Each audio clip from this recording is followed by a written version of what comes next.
As I'm sure you're aware, the banded face pull is a great accessory exercise for the posterior delt and your upper back. When you're doing this exercise though, this is intended specifically for the beginning of the kipping ring muscle up.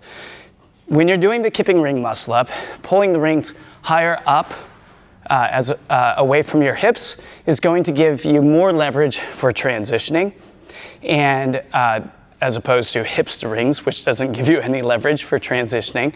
And so we want to build up the strength because the rear delt and the upper back, they're not the strongest muscles working in this position. We want to grab the band that's not too tight of a band, and we hold it kind of close. From this close position, we want to pull back and separate our arms, basically trying to get into this position with the band hitting us in the forehead.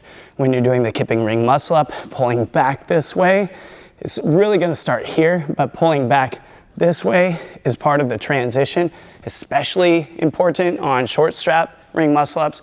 And so we want to strengthen those muscles without having to do a ton of reps on the rings, and we're going to do it by banded face pulls this way.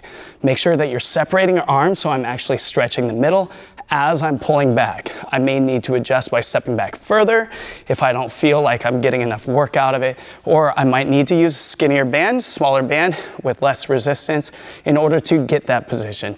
But the idea is you pull back, the band hits you in the forehead, and you kind of press it against your forehead. That's going to ensure that your hands are further back this way than they are forward. So that is the banded face pull, intended to help you with your kipping ring muscle up.